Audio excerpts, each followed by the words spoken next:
Salmo 118, versículo de número 24. Salmo 118, verso 24. E eu quero convidar os irmãos para nós lermos o Salmo por inteiro. O Salmo por inteiro. Salmo 118 por inteiro.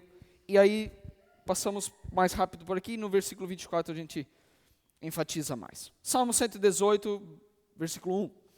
Louvai ao Senhor porque Ele é bom, porque a sua benignidade dura para sempre. Diga agora a Israel que a sua benignidade dura para sempre.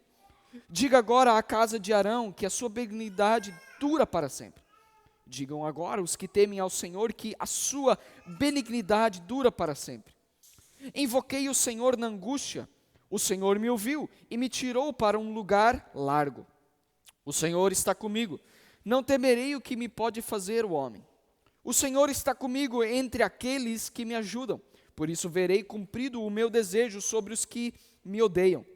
É melhor confiar no Senhor do que confiar no homem. É melhor confiar no Senhor do que confiar nos príncipes. Todas as nações que me cercaram, mas no nome do Senhor as despedaçarei. Cercaram-me e tornaram a cercar-me, mas no nome do Senhor eu os despedaçarei. Cercaram-me como abelhas, porém apagaram-se como o fogo de espinhos, pois no nome do Senhor as despedaçarei. Com força me impeliste para me fazeres cair, porém o Senhor me ajudou. O Senhor é a minha força e o meu cântico, e se fez a minha salvação. Nas tendas dos justos há voz de júbilo e de salvação. A destra do Senhor faz proezas. A destra do Senhor se exalta. A destra do Senhor faz proezas. Não morrerei, mas viverei e contarei as obras do Senhor. O Senhor me castigou muito, mas não me entregou à morte. Abri-me as portas da justiça. Entrarei por elas e louvarei ao Senhor. Essa é a porta do Senhor, pela qual os justos entrarão. Louvar-te-ei, pois me escutaste e te fizeste a minha salvação. 22. A pedra que os edificadores rejeitaram tornou-se a cabeça da esquina, ou também a pedra de esquina. Da parte do Senhor se fez isto. Maravilhoso é aos nossos olhos, aliás. Agora o versículo 24. Este é o dia que fez o Senhor. Regozijemo-nos e alegremo-nos nele. Amém? Vamos repetir esse versículo? Este é o dia que fez o Senhor. Regozijemo-nos e alegremo-nos nele. Amém? Esse versículo eu quero enfatizar nessa manhã, queridos, e trazer aos nossos corações o que a palavra de Deus, e somente ela pode nos dar. E, na verdade, é o que o mundo hoje procura em demasia, que é alegria. Veja, este salmo aqui, ele diz regozijar e alegrar. Veja se essa não é a falta das pessoas de hoje. Até no meio cristão, nós muitas vezes carecemos, nos falta alegria, muitas vezes nos falta ter ânimo, regozijo, nos regozijar. E aí talvez a pergunta é, quando foi a última vez que nós nos alegramos no Senhor? Quando foi a última vez que nós nos alegramos de fato em Deus? E eu quero que os irmãos voltem, através dessa palavra, eu quero que nós nos voltemos e nos alegremos, assim como esse salmista diz, ele diz assim, este é o dia que o Senhor fez, vamos nos alegrar e nos regozijar nisso. Então esse versículo, o versículo 24, ele tem basicamente três coisas que nós vamos aprender. Esse versículo, ele tem uma confissão, ele tem uma consequência, e em terceiro lugar, ele tem uma causa. E assim, de fato, nós já podemos entrar direto. Este versículo, em primeiro lugar, ele confessa algo. Quando ele diz, este é o dia que o Senhor fez, ele está confessando algo. Ele confessa que existe um Deus. Ele confessa que existe um Deus. Mesmo se nós pronunciarmos esse versículo na nossa mente, nós dizemos, este é o dia que o Senhor fez, vamos nos alegrar. Nós estamos confessando que existe um Deus. Nós estamos, mesmo que nós pronunciemos ele em voz alta ou na nossa mente, nós estamos confessando: existe um Deus que cria todas as coisas. Este é o dia que o Senhor fez. E aqui o versículo, ele diz assim: este é o dia que o Senhor fez. A palavra Senhor aqui, no hebraico, ela é a mesma palavra que aparece em Êxodo 3, no versículo 14, quando Deus aparece a Moisés e ele diz: eu sou o que sou, eu sou. Esse eu sou é a mesma palavra usada aqui para Senhor. O salmista que ele diz: este é o dia que o eu sou fez, aquele que é para todo sempre. Então o nome de Deus, o eu sou, expressa como Deus ele é eterno. Existe um Deus e ele não nasceu de uma hora para outra, ele existe por toda a eternidade. Existe um Deus que controla todas as coisas e ele não veio simplesmente. Por isso que nós usamos aqui a palavra existe, porque no português ela expressa melhor o que nós queremos entender. Mas a verdade é que Deus, ele não existe, ele é. Porque se alguém existe, se essa caneta existe, é porque alguém um dia criou ela.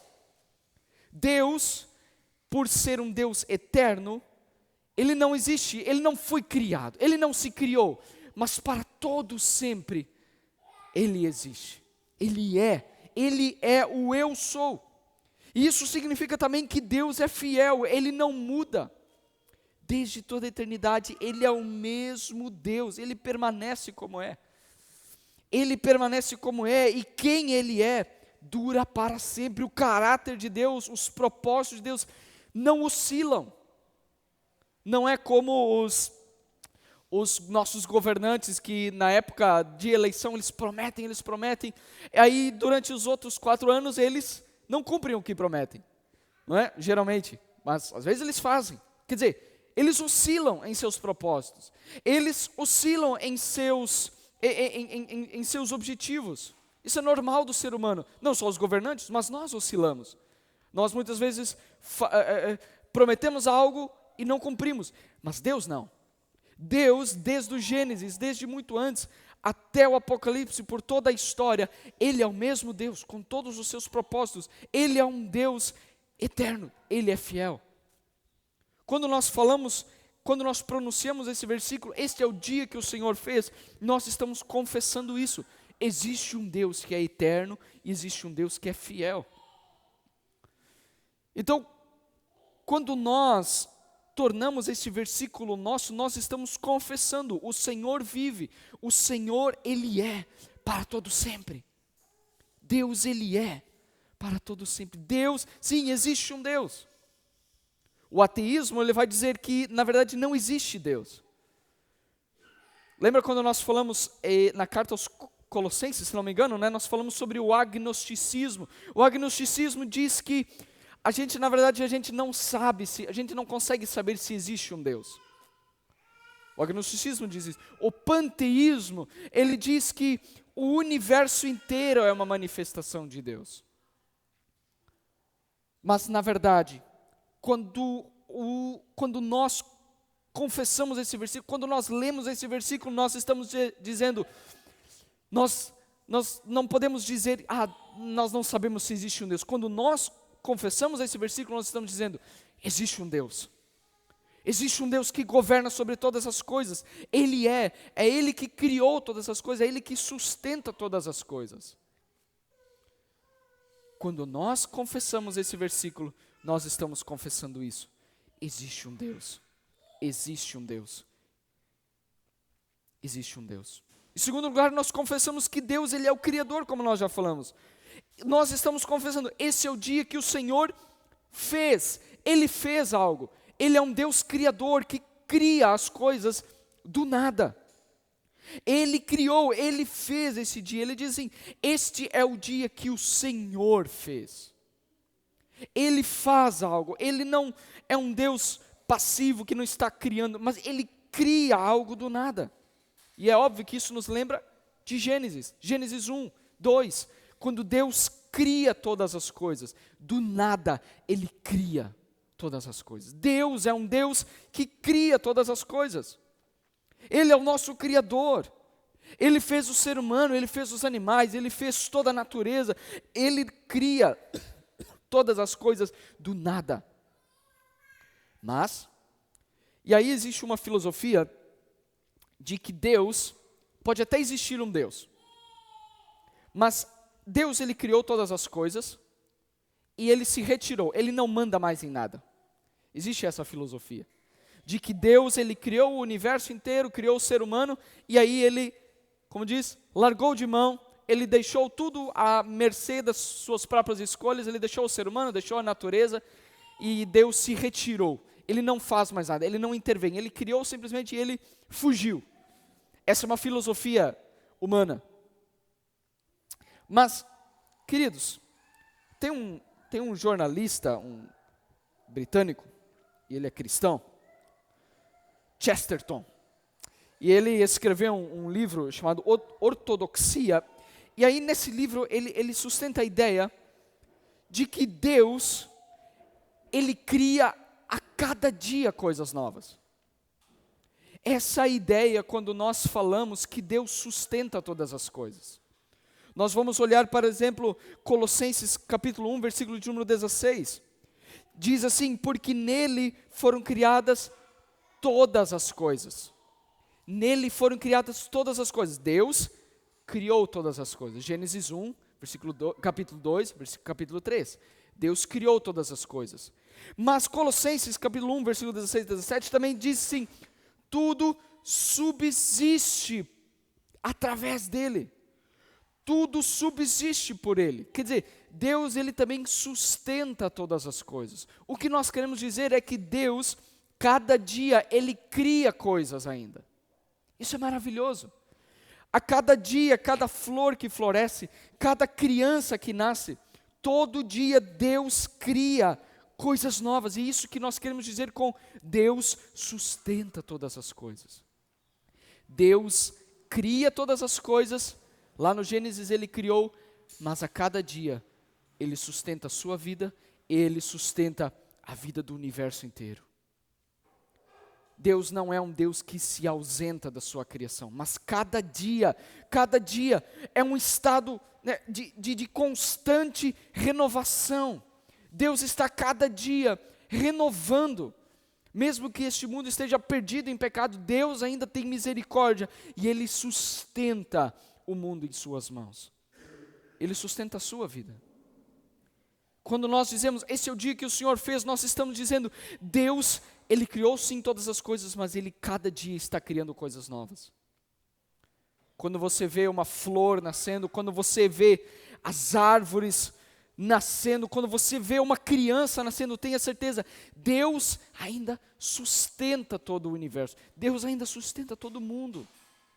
Isso é maravilhoso, porque Deus não é um Deus que se retirou da sua criação. Deus é um Deus ativo, e é isso que nós precisamos confessar também. Deus é um Deus que está ativo na sua criação. Ele não criou apenas o universo e deixou o universo à própria sorte, mas Ele criou e sustenta. Jesus, Ele disse, João 5,17, Ele diz assim, o meu Pai, Ele trabalha até agora, e eu também trabalho. Jesus disse sobre o Pai dele, o meu Pai, Ele trabalha constantemente. Deus é um Deus que não se retirou, mas Ele está sustentando você em suas mãos. Ele sustenta todo o universo em suas mãos. Isso é maravilhoso, porque Deus, através disso nós sabemos que Deus é um Deus que está olhando sobre todas as coisas. Deus é um Deus que não deixa escapar nada dos seus planos. Todas as coisas que acontecem, tudo está em suas mãos. Então isso significa, queridos, isso significa que cada dia é um presente de Deus. Cada dia que você recebe, cada fôlego que você respira, cada partícula de ar que entra nos seus pulmões, significa, nós devemos levantar as nossas mãos e dizer, Deus merece toda a honra, porque é Ele que sustenta todas as coisas em suas mãos. Deus sustenta todas as coisas em suas mãos. O meu trabalho, o meu lazer, todas as energias eu devo dar, eu devo consagrar ao Senhor Jesus, devo consagrar a Deus, porque é Ele que me sustenta. E aí muitos cristãos, e aí eu faço um parênteses aqui, muitos cristãos eles usam daquela frase que diz assim: se Deus me der força, né, o resto, se Deus me der saúde, o resto eu corro atrás, né? Mas queridos, na quinta-feira retrasada nós falamos sobre a generosidade, e veja como tudo aponta para o fato de que é Deus que nos dá. Muitos cristãos se acham porque eles, às vezes eles têm muitas finanças, eles dizem: foi o meu trabalho, foi porque eu corri atrás, porque fui eu que eu corri atrás. Mas queridos, quem olha para este versículo, ele precisa reconhecer e dizer: de fato, eu não tenho nada. Todas as forças que eu tenho, se eu tenho algum dinheiro, se eu tenho algum bem, se eu tenho força, se eu tenho saúde, não é minha glória, mas é glória de Deus. Foi Deus que me deu, é Deus que me dá isso. Esse versículo ele reconhece, Deus é um Deus que está ativo, é Ele que sustenta tudo em suas mãos. É Deus que sustenta tudo em suas mãos. Então, em primeiro lugar, nós confessamos com esse versículo: existe um Deus, Deus é um Criador, Deus é um Deus Criador e Deus é um Deus ativo. Nós confessamos essas três coisas. Em segundo lugar, esse versículo ele tem uma consequência. Qual é a consequência desse versículo? A pergunta é: se esse é o dia que o Senhor fez, qual deve ser a nossa atitude em relação a esse versículo? Se Deus fez esse dia, o que eu devo fazer? Ora, o próprio salmista ele responde, ele diz: regozijemo-nos e alegremo-nos nele. É só isso que nós precisamos fazer. Se em primeiro lugar nós confessamos que existe um Deus, que faz todas as coisas, qual deve ser o nosso agir? Como que nós devemos reagir a esse versículo? O salmista diz: regozijar e nos alegrar. E aí eu gostaria de olhar para janeiro, 1º de janeiro deste ano. E eu queria que os irmãos olhassem, e talvez muitos de nós tenhamos feito várias promessas para o ano. Talvez nós tenhamos dito: esse ano eu vou emagrecer. Esse ano, no meu caso, eu vou engordar. Mas esse ano eu vou enriquecer. Esse ano eu vou cuidar disso. Desse ano eu vou fazer aquilo. Mas queridos, quantas vezes nós olhamos para esse versículo e fizemos deste versículo nos alegrar e nos regozijar como uma promessa de começo de ano? Dizer: esse ano eu vou me alegrar. Ou então, quando nós levantamos de manhã, nós dizemos assim: hoje eu vou me alegrar. Mas queridos, esse versículo ele não está falando sobre uma promessa vaga de começo de ano. Nós não devemos encarar esse versículo como assim: eu vou ver se eu consigo me alegrar, né? Tem aí pela frente, vamos ver se eu consigo me alegrar. Mas na verdade esse versículo, ele não tem a ver com vamos ver se vai dar certo. Não, é sobre uma decisão. O salmista ele diz assim: porque esse dia foi feito por Deus, é natural, é óbvio que eu preciso, é uma decisão, eu preciso me alegrar. É uma consequência eu me alegrar. Não é uma promessa de começo de ano, vamos ver se eu vou conseguir fazer. Não, se esse dia foi feito pelo Senhor, automaticamente eu vou me alegrar e me regozijar. E aí Deus, Ele nos dá a cada manhã novamente essa chance de decidir como nós vamos começar a viver o dia. Cada dia de manhã Deus nos dá essa decisão diária. Qual é a atitude que eu vou encarar o dia? E aí, talvez aqui do púlpito seja fácil eu falar. Talvez aqui cada domingo vira assim: irmãos, vocês têm que se alegrar. Veja, esse é o dia que o Senhor fez. Talvez seja fácil. Mas talvez amanhã, na segunda-feira, na terça, na quarta, nós nos esquecemos. Talvez amanhã você já vai acordar e o primeiro pensamento é: meu Deus, o meu chefe está me cobrando isso, o meu chefe, os projetos atrasados, né? Ou então ao contrário, os meus funcionários, ou enfim, eu tenho que fazer isso, eu preciso, né? O primeiro pensamento é: meu Deus, as contas, o aluguel atrasado, a minha cirurgia, essa minha doença, a minha solidão. Talvez o primeiro pensamento na nossa manhã seja: Deus, né? Não seja Deus. E aí nós nos perdemos em tantos problemas. E aí muitas vezes as pessoas já acordam e pensam: hoje vai ser mais um dia normal. Talvez eu vou perder a paciência, talvez eu vou brigar com meu cônjuge e de noite eu vou dormir com a consciência pesada, vai ser mais um dia normal, né? Falhei mais uma vez. Muitas pessoas, elas acordam já com esse pensamento e elas dizem: vai ser mais um dia normal. Vai ser mais um dia normal. Outros então, eles vão acordar e a primeira coisa que vão olhar é para o celular e vão ver as mensagens no WhatsApp, muitas mensagens, e eu preciso responder aquela pessoa, preciso responder esse problema, preciso, hoje as pessoas vão ficar bravas comigo, eu vou ter que fazer isso, vou ter que fazer aquilo, né? Já enchem suas mentes com... E talvez esse seja o pensamento que enche as nossas cabeças toda manhã.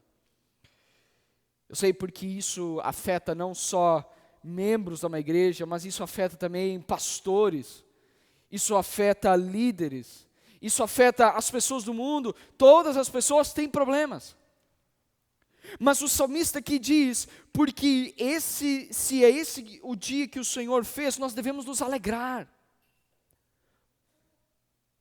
É uma decisão, aqui é uma decisão aprender a orar logo de manhã. Esse é o dia que o Senhor fez, eu quero me alegrar e me regozijar nele. Eu não quero viver com a minha cabeça cheia de problemas logo pela manhã, mas eu quero me alegrar, eu quero ter regozijo nesse dia. Por quê? Porque esse dia foi o Senhor que fez. Como eu posso pensar, como eu posso perder a cabeça em tantos problemas, se esse é o dia que o Senhor fez? Mas aí é lógico, algumas pessoas podem dizer: ok, então eu preciso me alegrar mesmo que tenha muitos problemas. E aí muitas pessoas vivem como os fariseus, vivem de uma maneira hipócrita.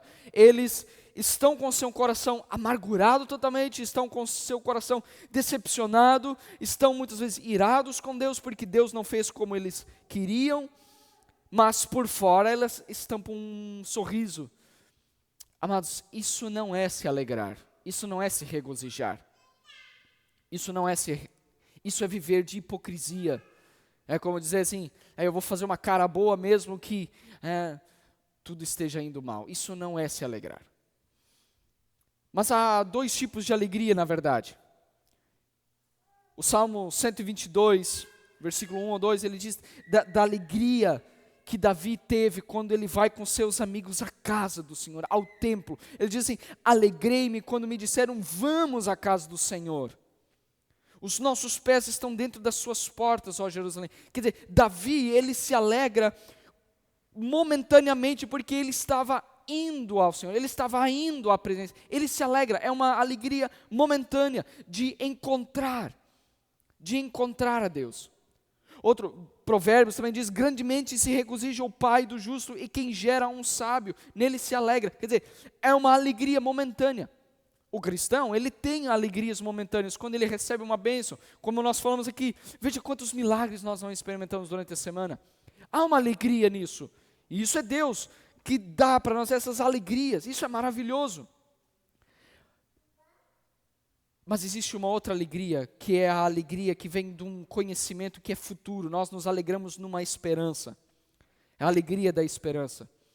E aí muitas vezes nós nos alegramos quando nós estamos tendo uma boa janta, né?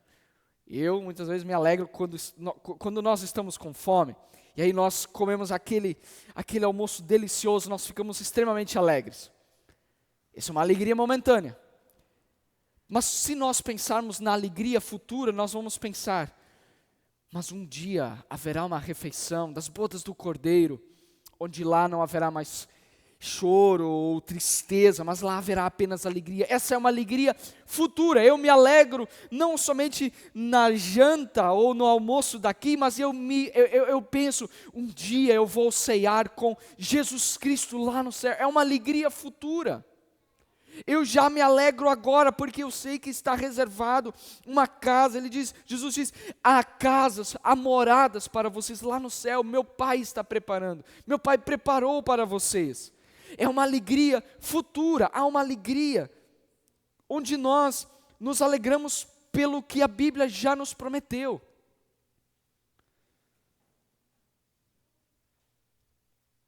Então, o Salmo 23, como nós vimos na semana passada, o Salmo 23, no versículo 4, ele diz assim, ainda que eu ande pelo vale da sombra da morte, não temerei mal algum, porque Tu estás comigo. O que nós poderíamos transformar e adaptar não, mas trazer para este versículo, Salmo 118, seria assim, este é o dia que o Senhor fez, mesmo que eu esteja passando por um vale escuro, como nós olhamos antes, mesmo que as contas estejam chegando, mesmo que meu chefe, mesmo que meus funcionários, ou mesmo que eu esteja passando por um momento crítico na minha vida, na minha saúde, com meu cônjuge, mesmo que eu esteja passando por um momento difícil no meu casamento, na minha família, talvez eu não tenha amigos, mesmo que eu esteja passando pelo vale da sombra da morte, esse é o dia que o Senhor fez, porque Tu me proteges, Tu me conduzes, Tu me corriges, porque Tu me amas. Mesmo quando nós passarmos por esse vale, eu me alegrarei. Por quê? Porque esse é o dia que o Senhor fez. Não há motivo para nós dizermos, esse dia está sendo um dia, né? Como se dissesse, esse é o dia que foi o diabo que fez.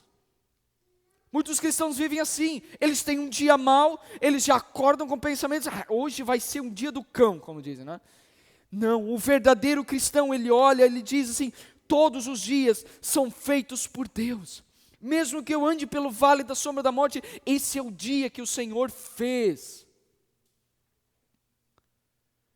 Ontem nós estamos nesse final de semana, mais uma vez, num curso do Pastor's College, nós estávamos aprendendo sobre Jó. Qual foi o erro dos amigos de Jó ao aconselharem Jó?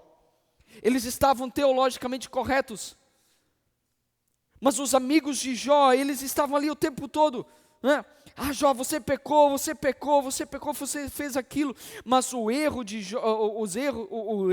dos amigos de Jó foi que eles tentaram aconselhar, e no capítulo 42 de Jó, Deus ele diz, eu estou extremamente irado com os amigos de Jó, porque eles não foram chamados para ficar apontando os dedos, para ficar julgando, porque Deus, Ele queria que Jó estivesse exatamente onde Jó estava.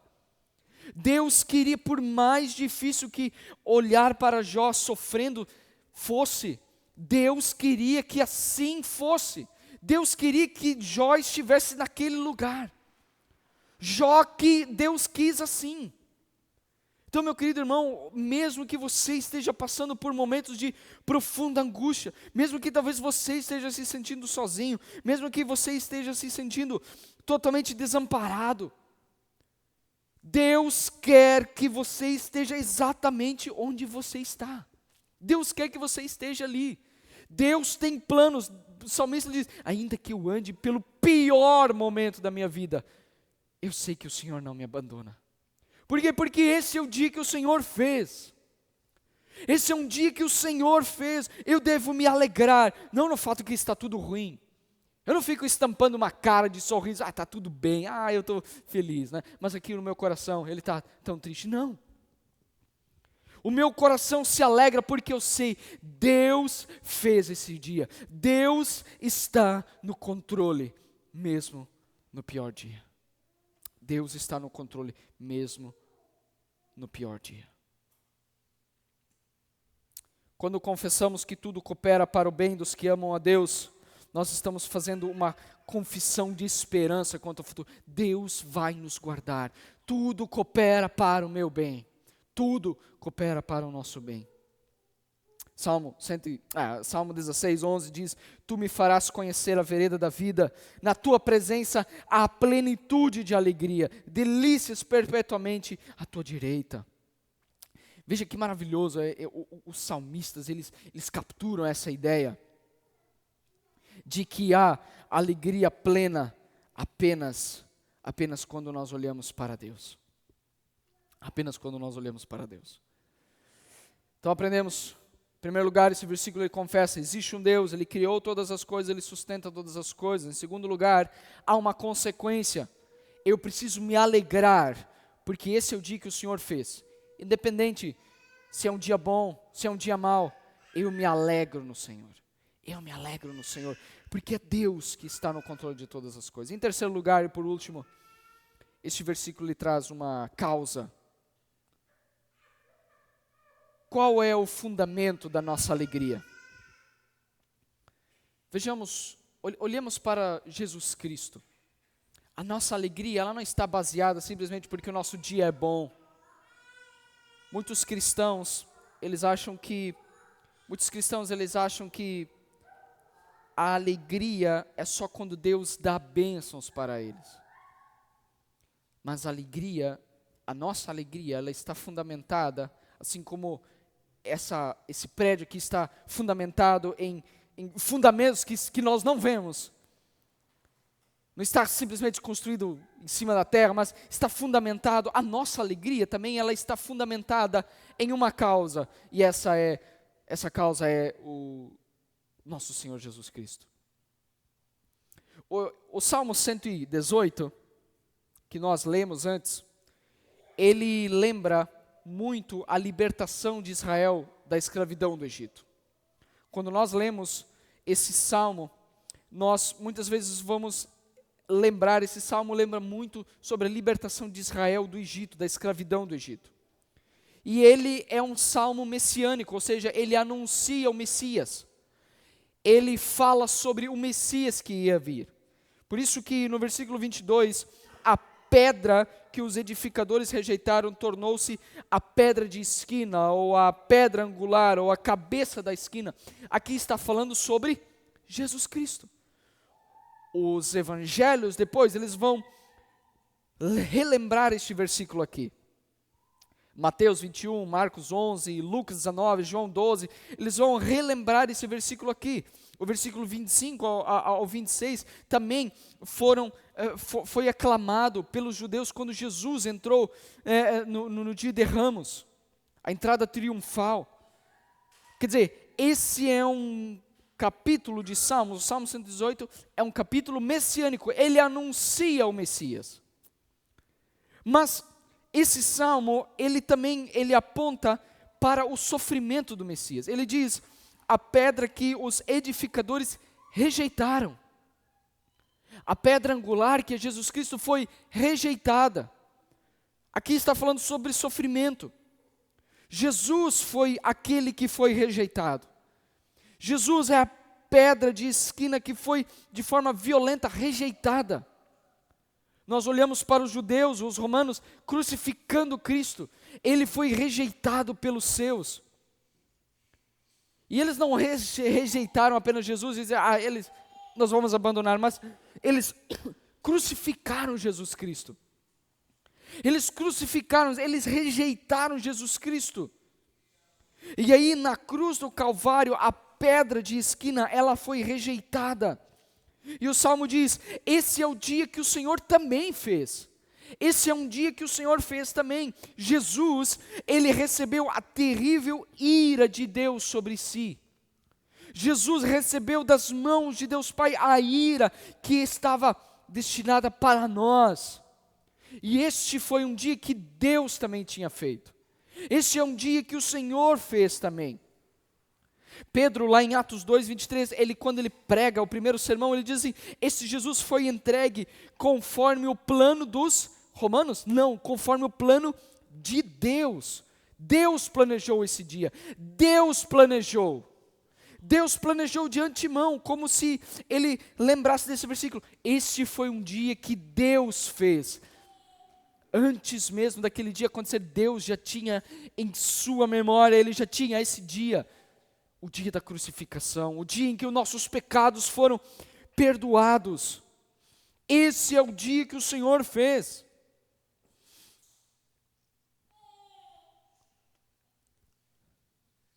E aí, nós podemos dizer, mas ok, Jesus, mesmo sabendo que tudo estava predestinado por Deus, Jesus também, ele sofreu agonia. Lá no Getsemane, Jesus, ele chegou a suar sangue, de medo, de agonia.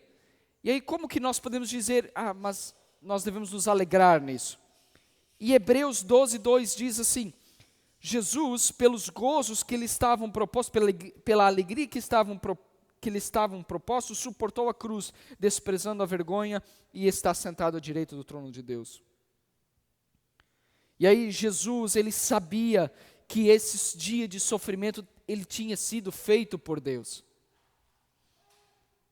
O momento de tristeza e profunda agonia, a maior injustiça que aconteceu durante toda a história da humanidade, foi no dia da crucificação de Jesus.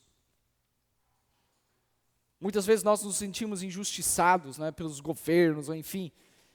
Mas a maior injustiça foi quando Cristo foi pendurado numa cruz, levando os nossos pecados, o justo morrendo pelos injustos. A maior injustiça, aquele dia foi planejado por Deus também.